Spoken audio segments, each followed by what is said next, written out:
ব্যাপক সংস্কার দরকার। সংস্কার দিয়ে তড়িঘড়ি নির্বাচন, নো নো চন্দ্রবিন্দু, ইটস নট দ্যাট ইজি। কালদের নির্বাচন সত্যিকার অর্থে 2024 যে নির্বাচনটা হয়েছে সেইটা আপনারা যেটা বলেন স্বৈরাচারীর যেই সংসার, স্বৈরাচারীর যে রাজ্য, সেই হিসেব করতে গেলে 24, 25, 26, 27, 28, 29, আপনি তো 29শে জানুয়ারিতে নির্বাচন পেতেন। যদি এরা যদি রক্ত না দিয়ে আনতো তাহলে আপনাকে 29 পর্যন্ত আপনাকে আগুন খেয়ে অঙ্গার হাঁকতে হতো, প্রতিদিন আগুন খেতে হতো, সকালে উঠে আপনি অঙ্গার ছাড়তে হতো।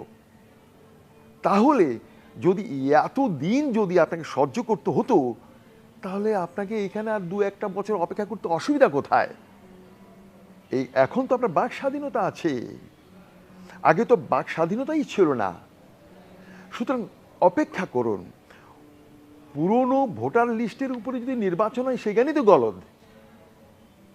আপনি ভোটার লিস্টটাও তো করতে হবে, সংশোধন করতে হবে, অ্যামেন্ডেড করতে হবে। এখানে হালনাগাদ, যেটাকে বাংলায় বলে আপডেট করা, বাংলাতে বলে আপডেটেড, ইংরেজিতে বলে হালনাগাদ।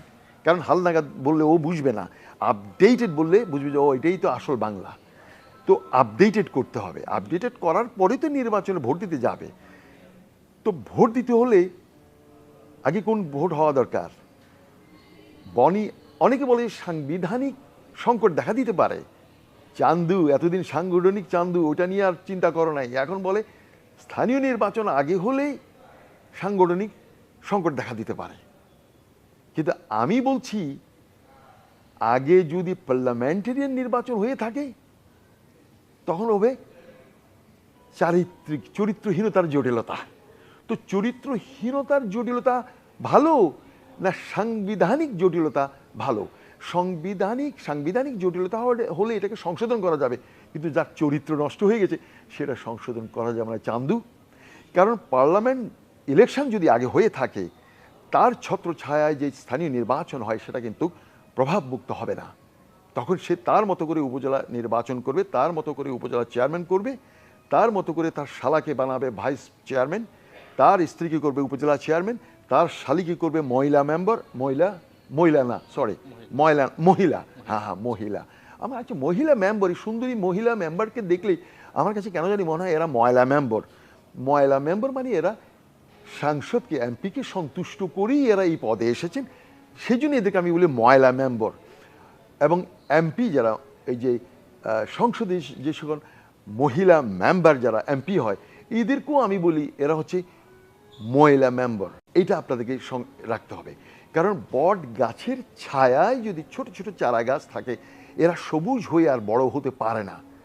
তো বট গাছটাকে হটিয়ে দিতে হবে।